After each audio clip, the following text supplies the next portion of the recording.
Welcome to the Skeptical Scotsman. I am live streaming with Robert Hawley. I don't know if he's going to change the name of his thing.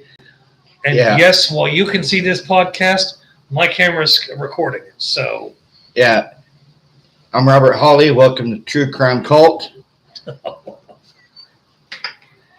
and make sure you check out the merch shop that's just got set up yesterday. So I have a merch shop now. You're hilarious. So let's get into it, guys. This is my friend Carl, also known as the Skeptical Scotsman. All right. We're going to be talking about a wide variety of shit today. And we will be taking questions and answering them. And for my viewers, you're going to see some questions being answered, I guess, on live. On his live stream, but this is going to be shrunk and done everything so I can post it on my channel and on Podcaster or Podcast. Spotify for podcasters. It runs up as Spotify as podcasters on my phone. I don't know, people. I'm just telling you how it is. Telling you how it looks on my phone. Okay, now. What's the first thing you want to talk about? The shitty ass candidates we have in the or the lack of qualified, competent, intelligent leadership within any parties. Yes. Like so far, I went through and checked on the candidates today. I wanted to know who was running the independents because I usually go with Jill Stein because she's more middle of the road as far as politics. She's not too progressive. She's not too regressive. So, and I looked up her stuff, and she's still doing she's still a pretty solid choice as far as independence. Whereas RFK, Robert F. Kennedy, whatever, Jr., he is running on whether you buy this or not, I looked it up. He's running on a pro-conspiracy theorist tirade thing, and I don't agree with that, so I can't vote for him. Yeah. Then there's another candidate. I don't have any faith in them either, so screw it. It's Jill Stein. Are you talking about Dean Phillips or Marianne Williamson? Williamson's running on the Democratic. I know, I checked. But, the third candidate in the independent is somebody they don't have any, they're feckless. I cannot consciously vote for them. So Jill Stein will probably be my pick. And I've already had enough shit about voting third party when people are, well, you're throwing your vote away if you vote third party. I don't care if you consider it that. It's me exercising my right to forcefully affect the political system here in America. And if anybody doesn't like it, well, I don't care. You had somebody say hello. Hi, Cindy. Hello. Yes, I look weird. But, as far as the Democrats go, you've got Biden, Williamson. Is that her name? Yes. And you've got the other guy with the weird-looking nose. Phillips. I can't vote. I looked up Williamson's information. Yeah. She's a self-help guru. Wow. She used to be Oprah Winfrey's personal spiritual guru. Automatically, you said Oprah, spiritual advisor. Nah. I'm sorry, you're dead to me. Something burning? Oh, yeah, you might want to take care of that. Give us just 1 second. Apparently, his JLO, hi. What state are you guys from? I am new to your channel. We're in Kansas. We are in Wichita, Kansas, to be exact. The thing that's really messed up is I can't go for her. I can't go for her, and I also can't go for the other guy running Democrat with Joe Biden. Not a Joe Biden fan. I'm not going to vote for Joe Biden. I've already told you who I'm going to vote for. Oh, that's cool. New York City. And then you've got the Republican ticket. Yeah. What the fuck? You have Trump. I won't even go into how many adjectives you can use to describe him. You don't want to know how many it takes. Then we have Nikki Haley. Okay, she's more or less the Middle of the road. No, I was going to say she's the younger sister that you really don't want to vote for, but she's better than the older brother who's looking at going to jail for life because he decided to ride his roadster down the freeway the wrong way. Yeah. In rush hour. That's Trump. Then you have DeSantis. The sanctimonious. DeSantis to me, when I saw him today, he looked like a kid who'd been, okay, everybody, I'll go get the ball so we can play. Everybody fucking ran indoors and left him outside with the ball. Literally, he can't get in the house. Yeah. Hi, Robert. MBCZ. Yeah. Great to see you live and giving your opinions. You know that's what I always do, MBZ. Whether or not it's the right opinion, I have to give him shit. I've known him for 21 years. Yeah. Yeah. 21, because we met in what? 02, 03? Yeah. Towards the end of 02, beginning of 03. But I give him shit all the time. He trust me. Yeah. If he knows I'm a quick jab with the insults. Yeah. And yeah, I was Deadpool before Deadpool became a thing. So now, what are you? Because we're talking about the political candidates, who are you going to? Who are you leaning towards? Nikki Haley. Hi, Sandra. P. Hello. Yeah, Nikki Haley. Why are you going for Nikki Haley? Because she's the lesser of two evils. May I point something out? Yes. Just as a point of reference. When you say you when you say you vote for the lesser of two evils, that's still voting for evil. That's why I have to go with Jill Stein because there's not evil there. She's middle of the road. She wants to do some progressive stuff and she wants to do some conservative things. Perfect mixture of both. Haley seems like she's stuck with this, well, I'm going to try to adopt a lot of Trump's stuff, but throw in an idea or two of my own. She can't win the base without openly adopting some Trump crap, right? Yeah. So when you say that she's a lesser, why would you vote for evil in the first place? You don't want to vote for evil at all, right? Right. Correct me if I'm wrong, people, but I'm just calling it like I see it because I'm trying to be fair and balanced. 21 years, that's a great friendship. More like brothers now. Only if I punched him in the face. And trust me, it would hurt even without the copper ring I have on.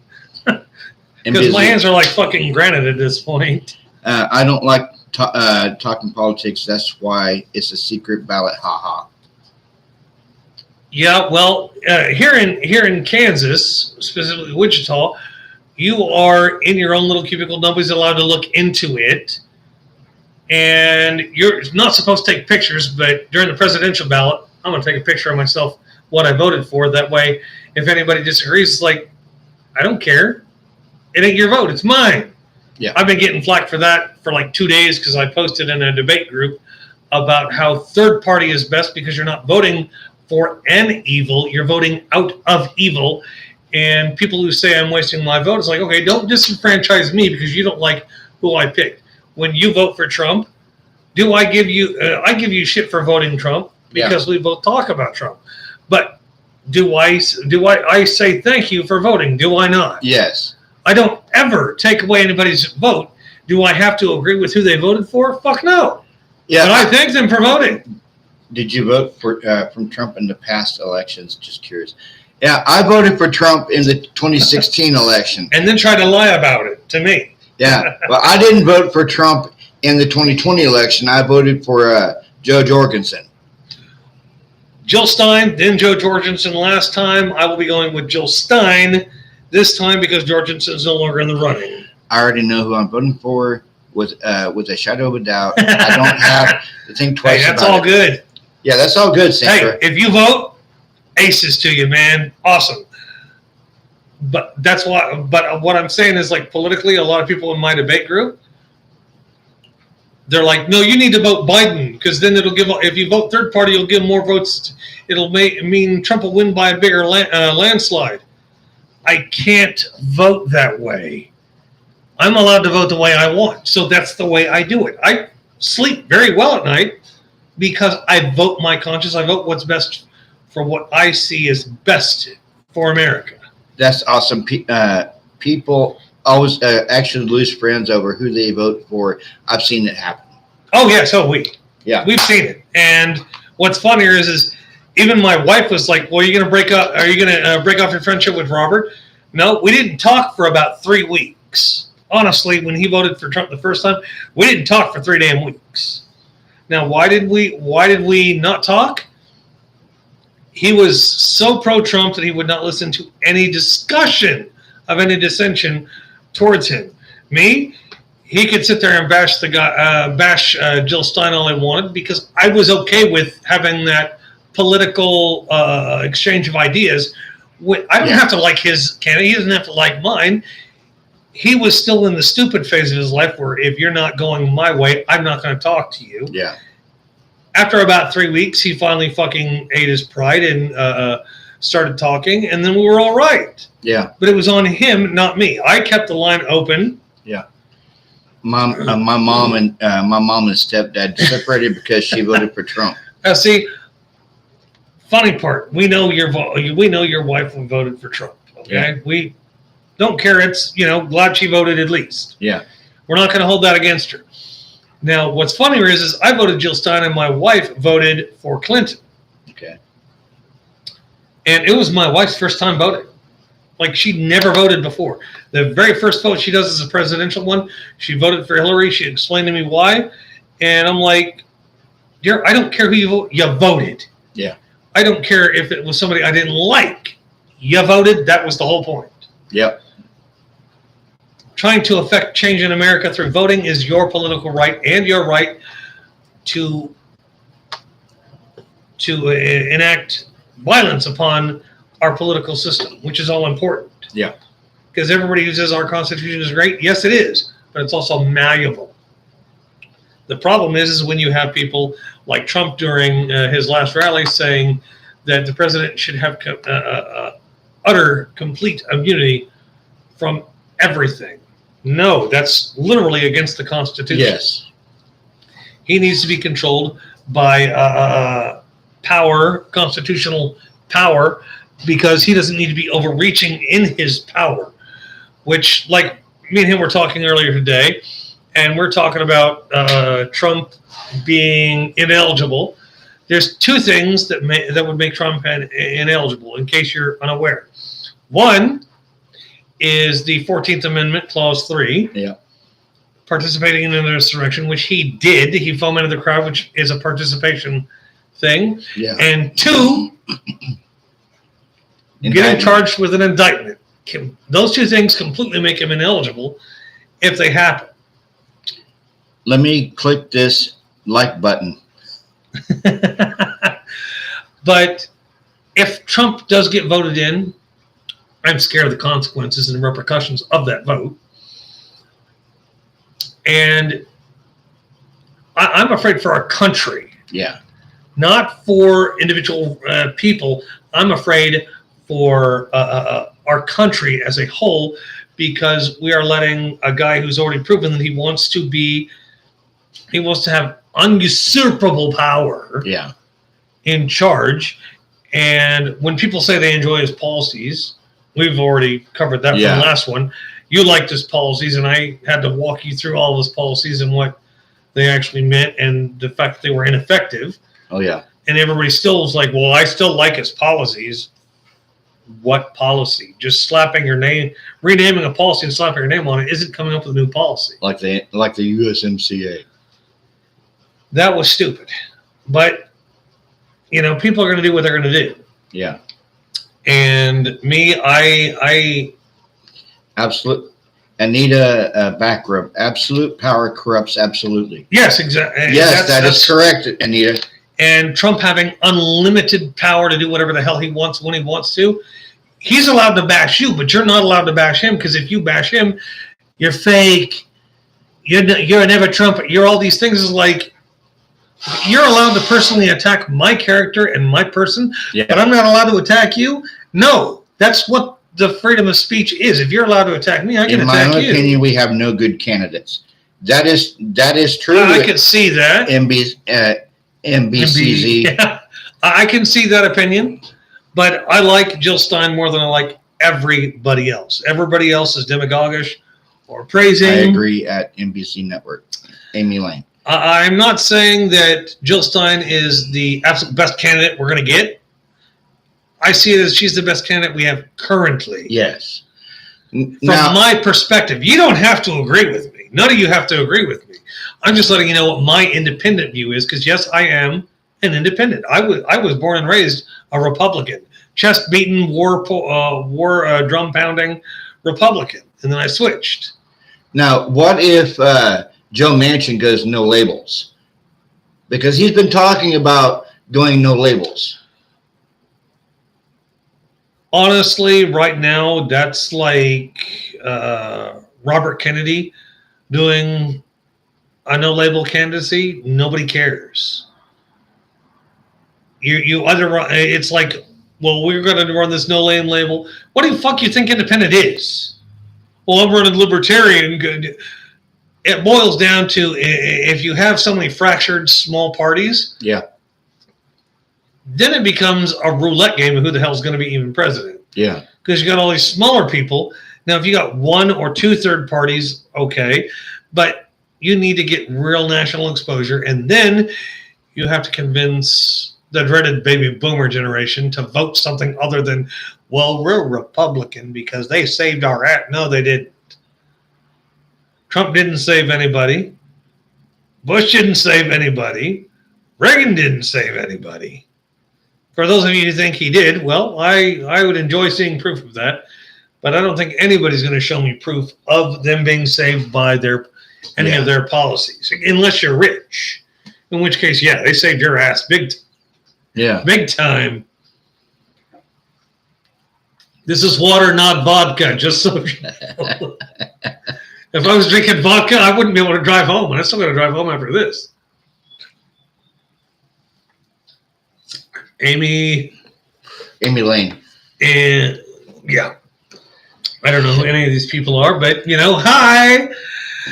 But yeah, and one of the most insensual things, I think, is the fact that you've been watching. Robert's been watching my podcast for a while. Like, I was doing podcasting back when he up and quit it for years. Yeah, I've been doing a podcast since before the shutdown with COVID-19, and you can ask him. All the stuff I just said on my channel that was going to happen has ended up happening now. Yeah. And it's not for the fact that I have a crystal ball. It's patterns. Yeah. But now with everything going the way it's going, I mean, what do you you're gonna vote for Nikki Haley? Yeah. Apparently. I don't think that's the best decision, but I'm still going to say, go for it. Vote for whoever you want. Yeah, what's really funny is that all these pundits are telling us who's going to win what. I want to know your podcast channel. Oh, my podcast channel? Well, my original podcast channel is The Skeptical Scotsman. That's skeptical with a C, not a K. It's spelled that way on purpose because I'm like really insanely Scottish. Like, I'm 48 or 49% Scottish, and my family hasn't been to Scotland in 300 years. Almost every branch of my family has been here since like 1725. So I've been watching Robert with his true crime. Yeah, and Robert wanted me to get into true crime several years ago. I think it was like 7 years ago. He tried to get me to go into doing true crime, and it's never been the right time. Thank you. I'll check it out. You're welcome. But the issue for me with true crime is too many people covering the same crap. Like with him covering the Idaho murders and Delphi, whatever. If I type up those two search words in true crime, you know how many fucking podcasts I get? Yeah. Thousands of them. I'm not digging through that pile of shit. My podcast isn't centered around that. I mean, I've covered UFOs on my on my channel. There's a lot of drama between creators right now. It's probably not a good time. LOL. And see, I don't compete with anybody. I don't have anybody who competes with me because I'm more culture and science and religion. I love a great conspiracy. As do we all. But the problem with the issue with a conspiracy is whether it's believable enough or not and has evidence backing it up, whether it's evidence for or against it. Now, with say the January 6th hostages, there's enough evidence to put all of them away. Yeah. Well, there's a conspiracy theory that says there's only so much conspiracy theory you can put out before it becomes bunk. I love science type content. Science type content, well, science depends on who's telling it and what it's about, what you're sciencing. Because I science all the time. I'm a maintenance man. Like, I fix apartments up and I can do a whole bunch of stuff. So it depends on how you science. I watch Neil deGrasse Tyson quite a bit, like a lot. Yeah, because he absolutely right. He said, yeah. If you got, like, I have literally seen a YouTube short where somebody was sciencing something, and my 9-year-old daughter, who's not near as smart with science as I am, she looks at the video, she looks at that little short and is like, no, that's not science. That's stupid, and walks away. Never seen it. What do you think of Joe Rogan? Joe Rogan depends what subject he's covering, what evidence he's giving, and if he's with a conspiracy theorist who's just a nut job from hell. You mean whether the earth is round or flat? He goes, that's cute. Whether the earth is round. Whew, our satellites would love to know that answer, huh? Yeah. Oh, I see. Oh my God, that was funny as shit. Whether the Earth's round or flat. Did you know that there's still? I don't remember his name, but he's a basketball player. Y'all probably know who I'm talking about. He's a basketball player that's still telling everybody. He went silent a few months ago, but he's been saying that. Well, the Earth is flat, and I have scientific knowledge of this. Like, really? And apparently, there's going to be an ad for some viewers. I don't know. It just popped up on the screen. Yeah. I don't do lives because unless I'm on my laptop, it won't let me do live. And they've changed the policy in the last 2 years. Yeah. Well, you got to be monetized in order for your subscribers to see ads. I ain't worried about it. I still like. Did he show his proof? Haha. Did Joe Rogan show his proof? No, the basketball player? Yeah. Ironically enough, everybody who's been told to show their proof, they show proof that like a second grader would show. Stuff that you can tear completely apart. He didn't show any proof. He just says he has scientific data that proves the Earth is flat. It's like, okay, then by that standard, your basketball should be a pancake. I mean, science, right? He goes, did he show his proof? Haha. And then he goes, yes. Proof of stupid, maybe. I mean, I'm not. If it's a scientific certainty of something, that's how satellites work. Is with spheres, even if we are slightly egg-shaped. Here's the picture I drew. That's proof. Here's the circle. It means apple. Amy Lane, I'm new. LOL. So am I. It depends on what game you're talking about. But yeah, me and him talk usually when he's not busy overkilling his podcast. We usually talk, twice a week? Yeah. and normally it's for an hour or so, which annoys the hell of my wife. But like when it comes to shows I normally watch, he doesn't call during Hell's Kitchen. He knows better. Hell's Kitchen, my youngest watches it with me, and if he tries calling, he knows if Hell's Kitchen is on, he's not getting a response. Yes. I will ignore his call, and even if I gotta quit, I don't answer until the show's over. Once the show's over, boom. Yeah. Thanks for subscribing, Nate. Hey, thanks for subscribing, Nadine. I don't know who that is, but hi, thanks for subscribing to his channel. I love watching the little kids cook. Oh, that would be Master Chef Junior, I believe. Me and my wife used to watch it. I love some Gordon Ramsay programs. Yeah. But I don't like all of them. Like I love Hell's Kitchen. I like Master Chef.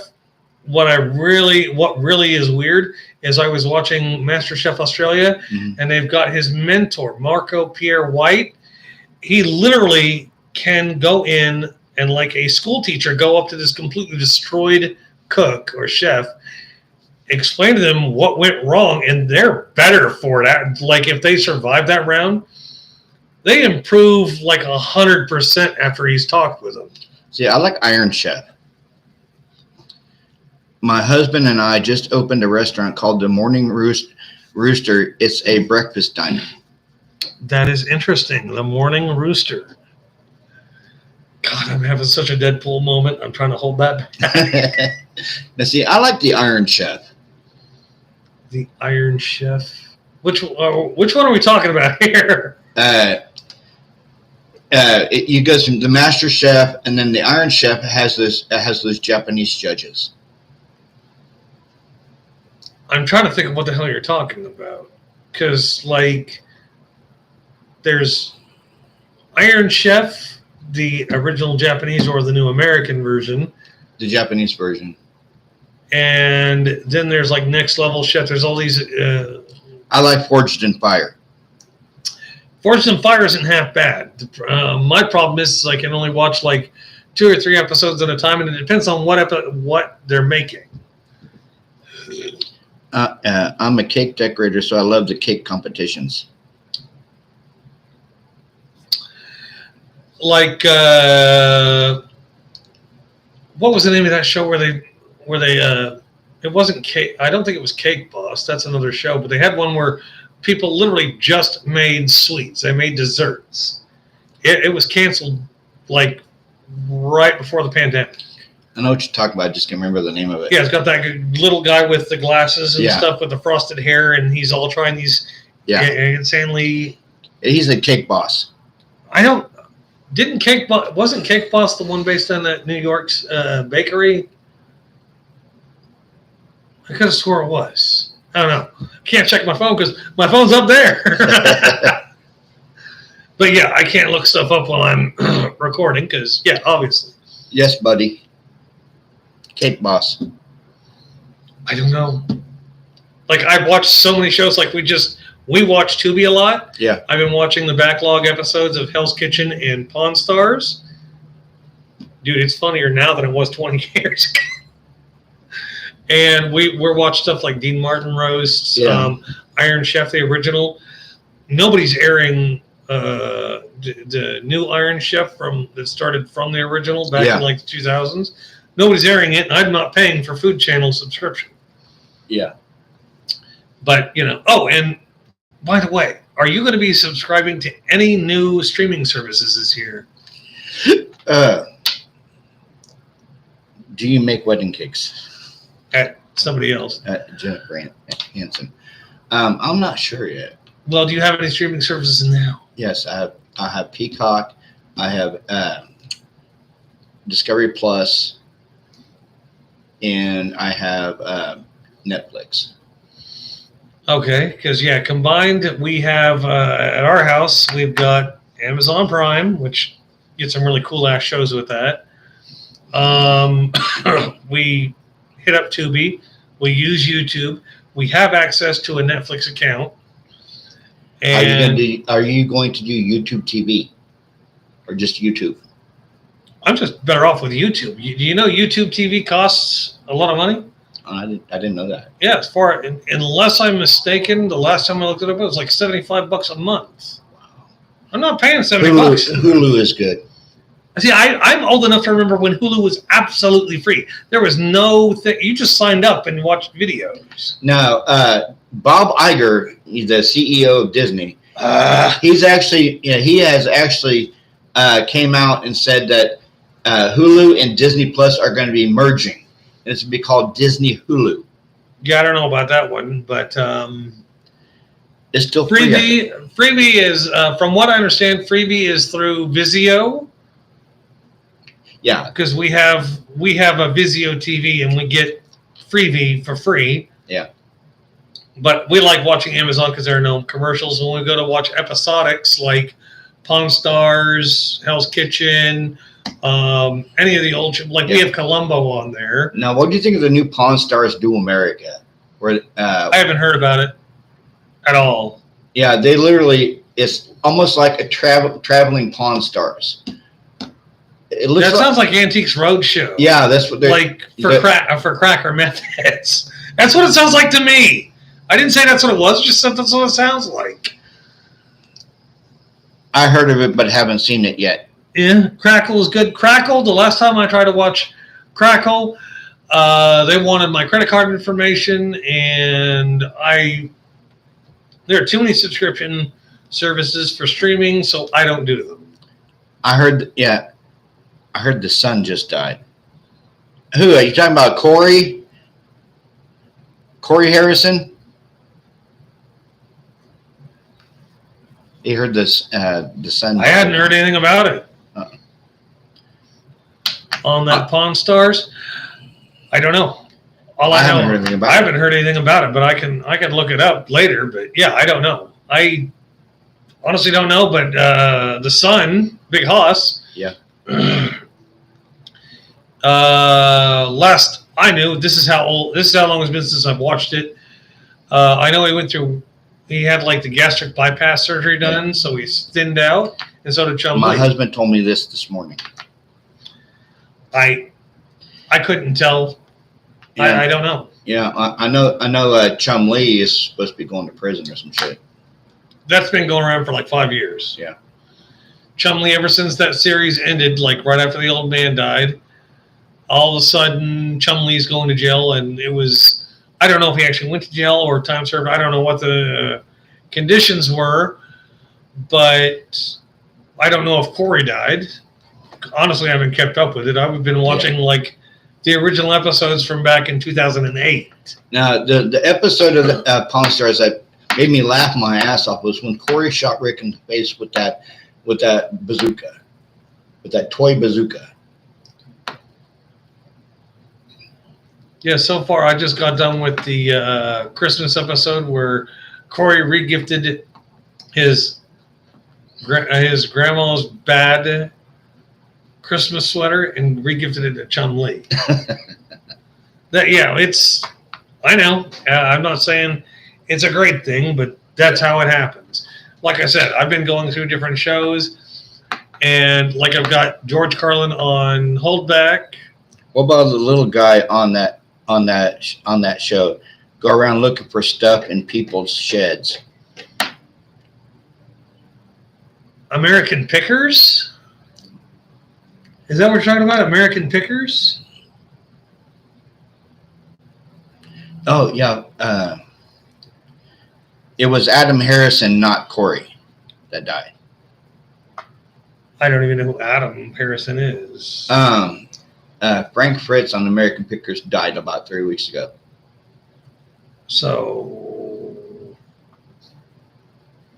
what was that? His stage name is Adam Williamson or No. Adam Harrison? No, it was Corey's brother, Adam. Somebody we never saw on the show. Yeah. Yeah, I don't know. Honestly, I said, I don't keep up with that stuff. When Frank Fritz, the little short dude that had the beard. Yeah, I know who you're talking. That's American Pickers. Yeah, he died about 3 weeks ago. That doesn't actually surprise me. He was not in the best of health, and ever since they released did an expose on him in like season 4 or 5 of American Pickers, his health just took a nosedive. Yeah. Because women were they had, I don't know how many women come forward complaining that he was sexually harassing them by grabbing their ass or giving them a hug and holding them a little too long. Is like, yeah. I'm sorry you had to go through the Me Too movement with with him, but that's, all I can tell you is I hope you have a better experience next time, right? Yeah. Now, she's talking about the brother that wasn't on the show. He wasn't on the show. That's why I don't know him. What do you think about the Epstein list? What about the Epstein list? You've got Bill Clinton on it, Hillary Clinton, Trump. There are more names on there than that. You've got Beyonce. You've got Jay-Z. All of the Beatles. Yeah. Well, at least one of the Beatles. All the Rolling Stones. Pretty much anybody who has been in Hollywood the last 20 years is going to be on the Epstein list.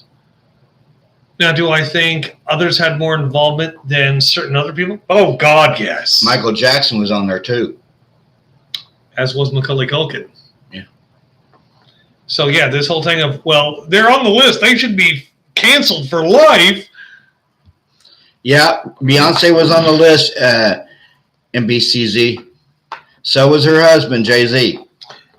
And, yes, that was a long list. Ungodly long.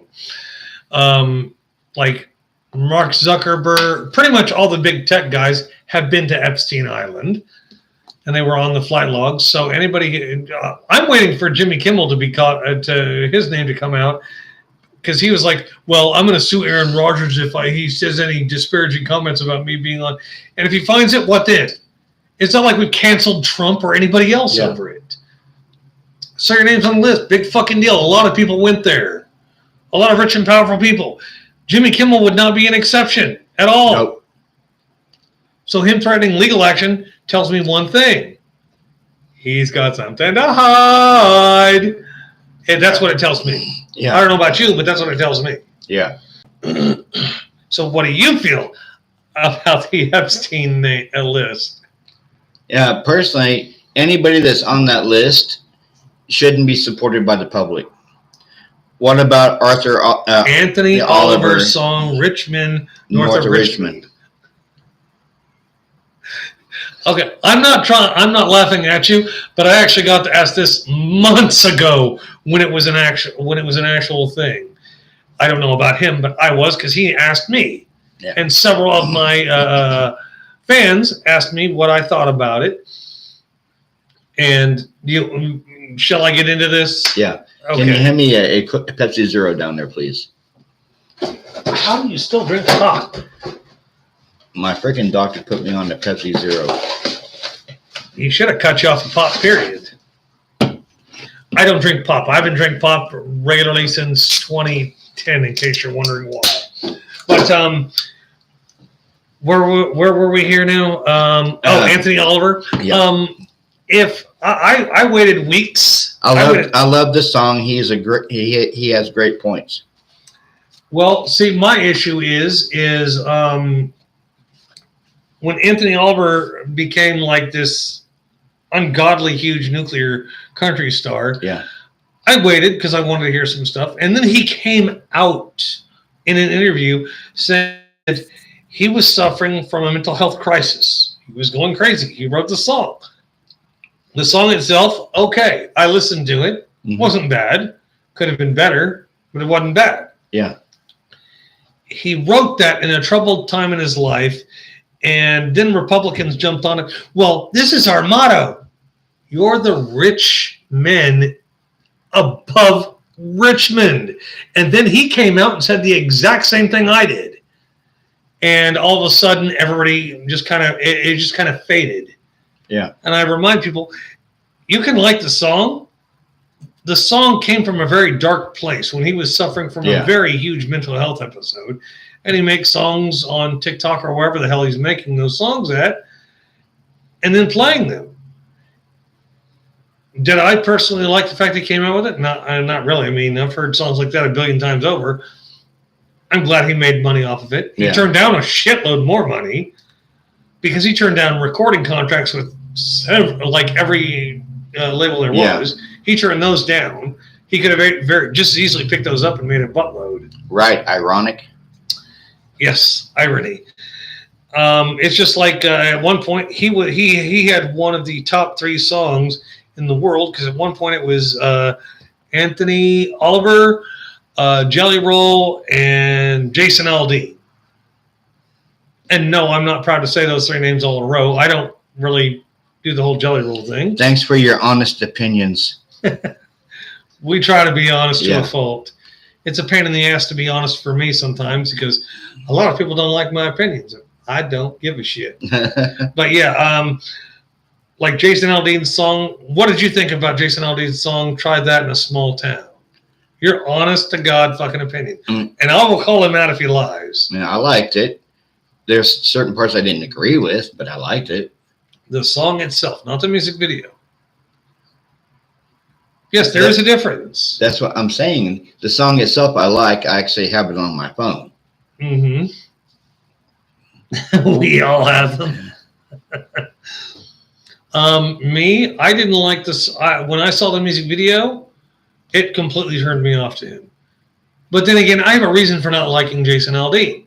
The reason I don't enjoy him, he was the country singer who was performing in Las Vegas when Las Vegas got shot up. Yeah. He didn't give anybody a warning. He just ran off stage with no words, no get down. Nothing. It's literally just put your tail between your legs and run off stage. Well, he became a father. He became a father a long time, like over a year afterwards.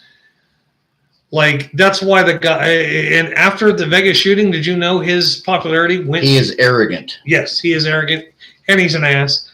And he didn't become famous until Try That in a Small Town. Yeah. Which was his 7th album. He'd been in the music industry, I think, 15 years. Yeah.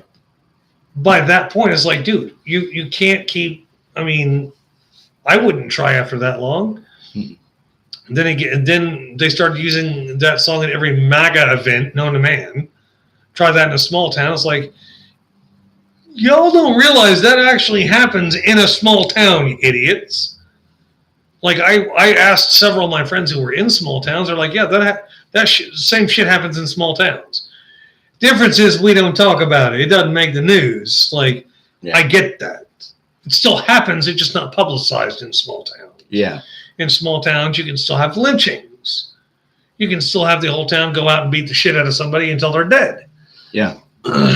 But yeah, I'm not a Jason Aldean fan. My wife is a Jason Aldean fan. She actually likes the song. She doesn't like the video at all.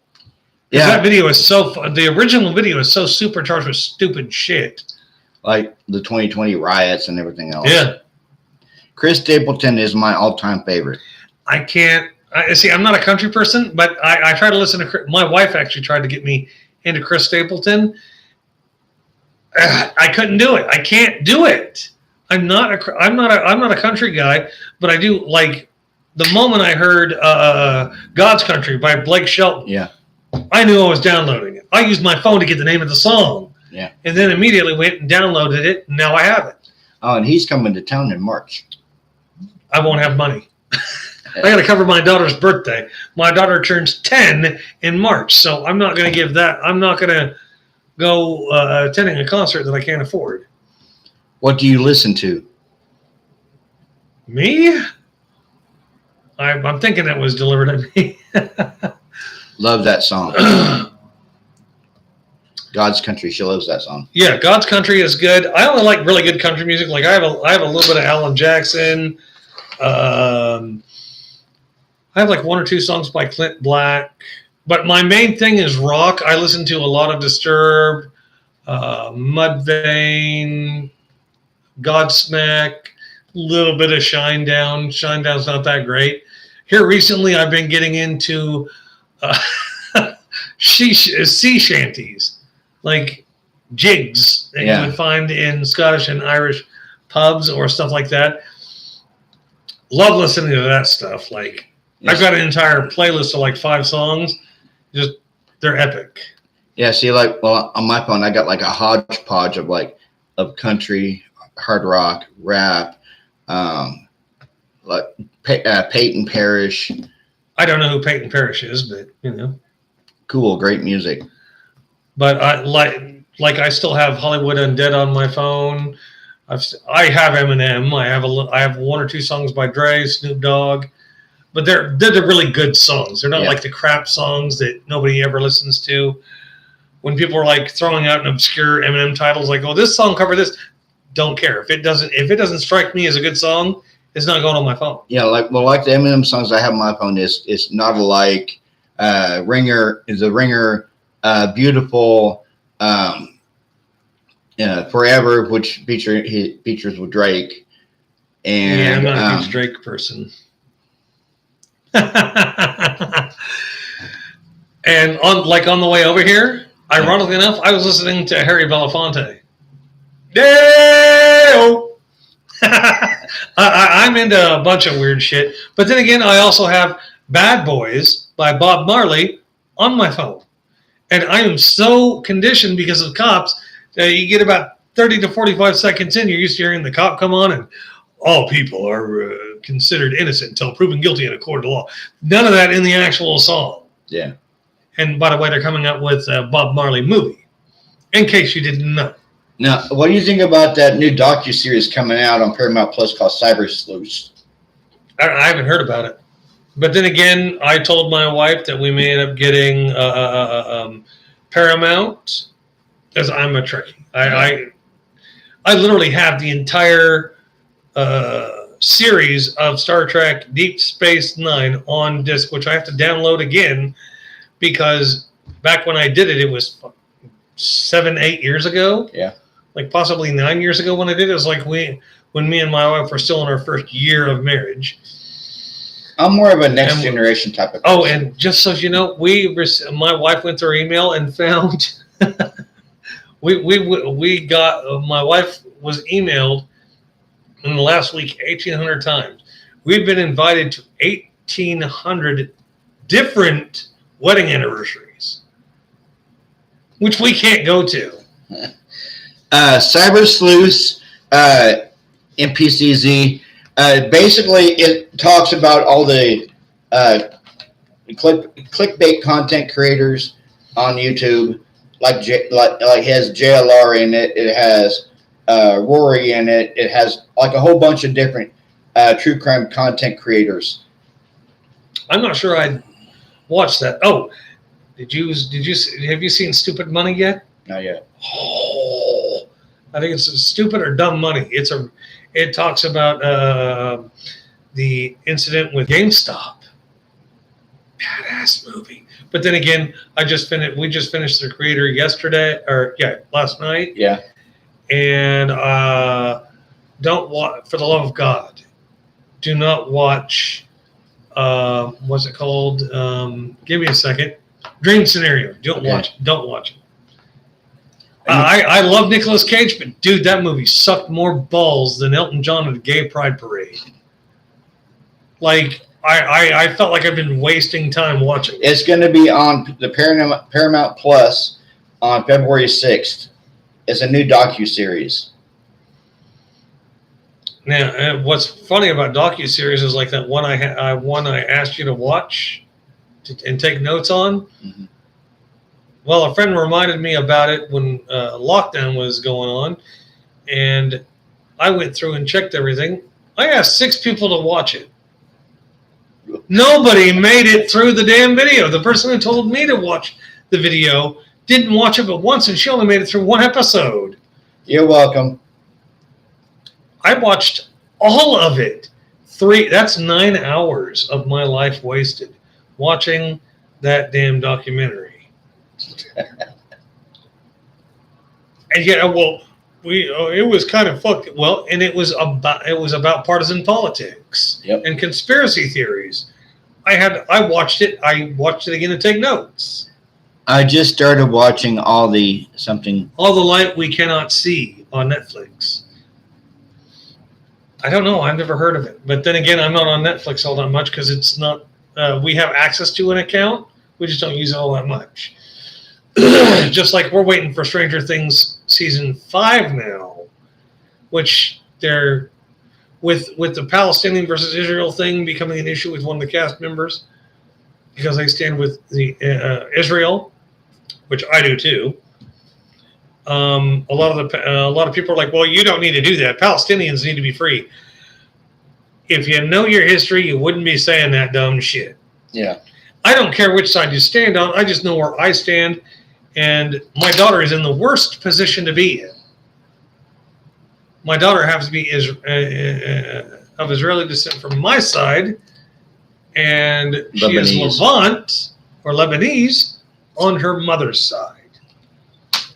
So, yeah, she is like in the worst position possible because she's the best of both worlds. Yeah. Ugh. Now, I'm going to ask you one true crime question. One. Okay. With everything going on there in Idaho right now, do you think Bryan Kohberger is guilty or innocent? Because are you asking for my personal opinion or my professional opinion? Both, because his attorney, Ann Taylor, has filed her 12th motion of discovery that the prosecution is not giving them the IgG or the DNA evidence. So she's had to file her 12th motion of discovery. Well, professionally speaking, everybody's innocent until proven guilty. If you go by legalese. Hey, Rodney. He's Victoria, Australia. Wow. It's wild here. No, I'm not trying to. I just enjoy doing that. It's stupid and fun for me. Just like when people come up to me, hey, you're from America. I just have to laugh at it because it's meant not to be directly at me. It's meant to be at the culture. So it's funny as shit. In my opinion, there was a drug overdose, and what better way to cover it up? Just my opinion. Good day, But for me, judging by what I've seen of Kohberger, his body language, from what I've briefly seen, based on that, personally, I think he's guilty.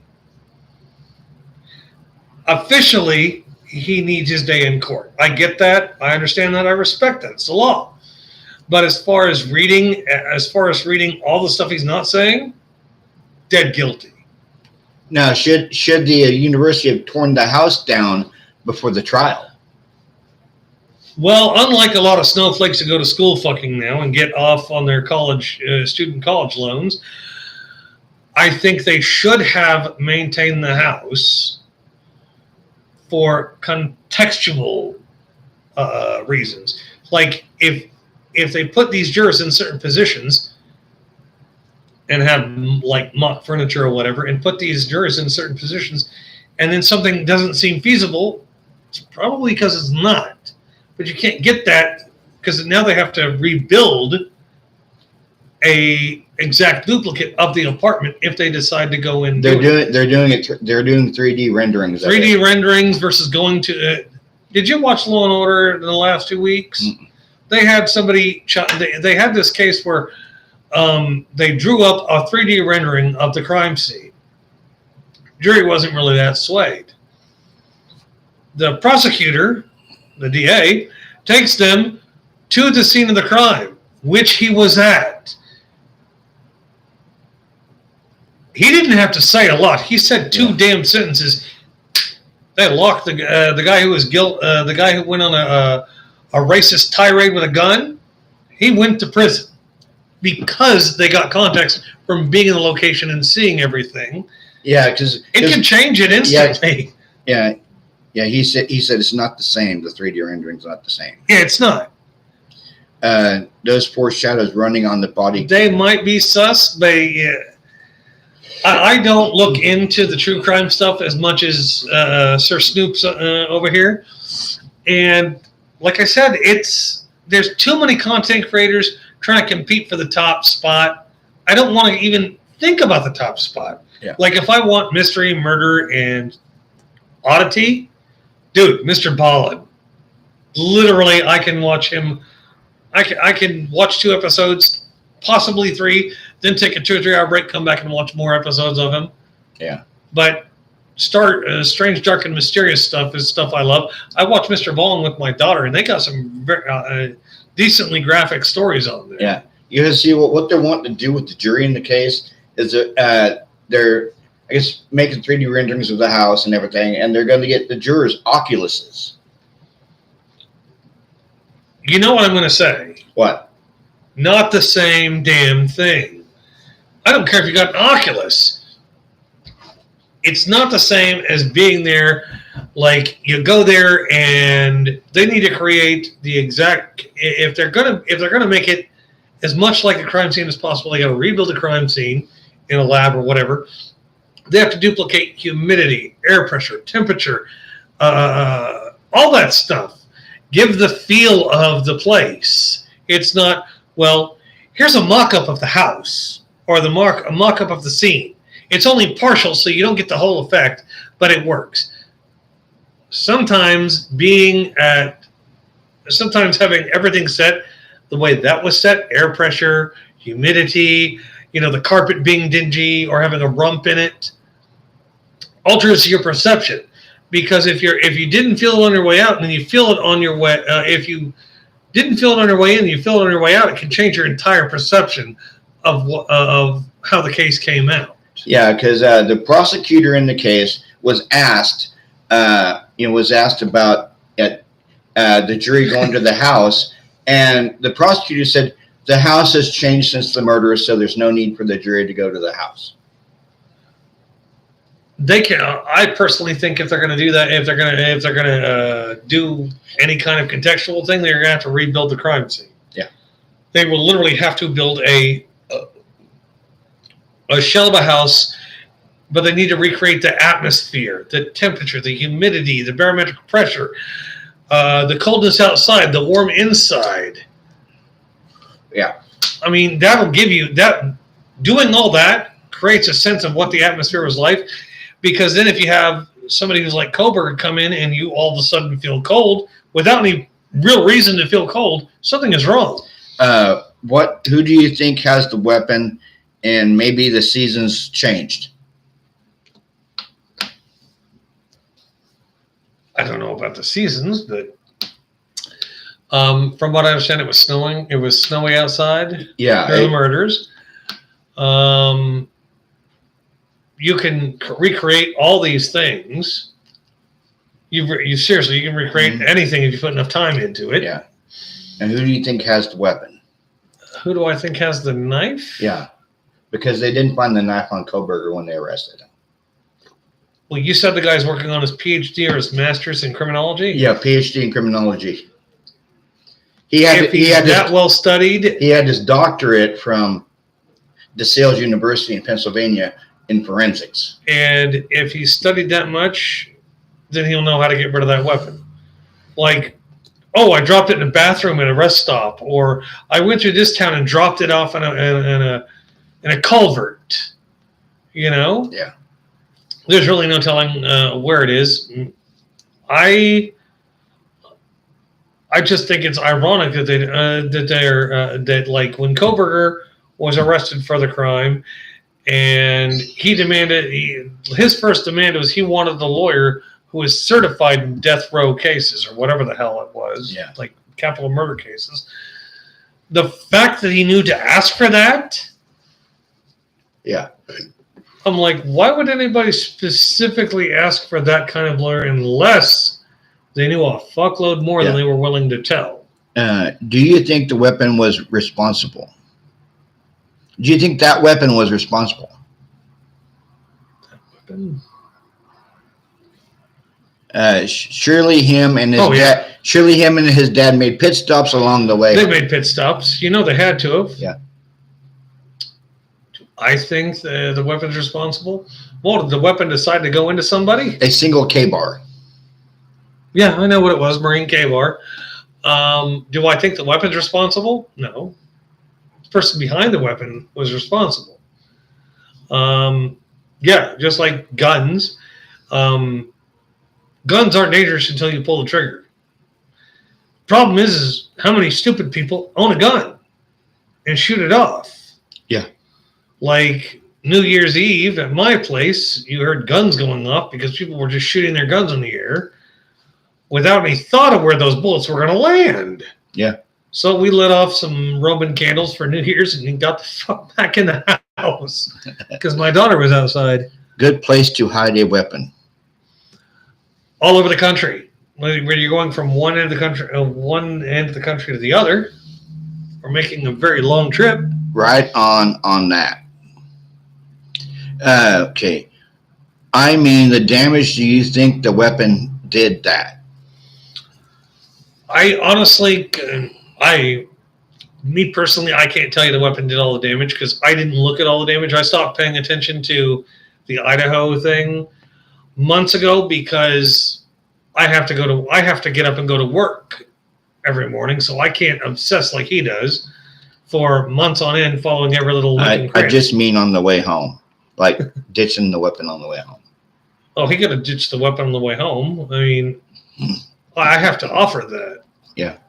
Like, he had way too much time to ditch that because, according to what I understand in the morning news, after they discovered the murders, he'd been driving to and from for weeks. Yeah. Like back and forth all the time. You've got plenty of time to ditch something. Yeah. Oh, I gotta go to the road and I gotta get out or stop here. I'm gonna pee my pants. Then when the highway's empty, just flick that bitch somewhere out. You throw it as hard as you can, or you walk up to a hill or walk up behind something and hide it. I think if if he hid the weapon, he sure as hell ain't gonna tell anybody where that weapon is. Yeah. Now, see, and if he was smart, he'd use chemicals to take off all the blood. Yeah. All that crap and then bury it. That's why I watch creators like Robert. Too busy to investigate myself. I would, but there's too many. For me, there's too many true crime podcasts and shows to watch, like NBC and all the major networks have a true crime podcast at some point. There are too many of them for me. Now, see, here's my dilemma. He's going for his PhD in criminology, correct? I guess so. Yeah. Is he? And he thinks he's so smart. Then why be so stupid, bringing your cell phone along the night of the murders, knowing it's going to ping when you turn it back on, and then driving your car around for weeks after the fucking murders? That don't scream smart. That screams I'm stupid. That screams narcissism. They describe splaying and slashing 4 kids in minutes. It don't make sense. There's just too much corruption in that area to ever come up with other theories. I don't know. I mean, I've seen videos that were posted on YouTube of people slashing at each other. And there's one that's particularly violent. I think it was in India. This guy he's got a small potato peeler. And he was caught on CCTV in like Mumbai or some shit. Yeah. He killed 8 people in less than a minute. Like slashing throats, slashing a femoral artery. He's done. They're all laying on the floor dying or bleeding out to death or just flat out dead. But now see, here's the thing though. You got the 2 surviving roommates, Dylan and Bethany. Dylan was awake during the murders because she heard who was it, Xana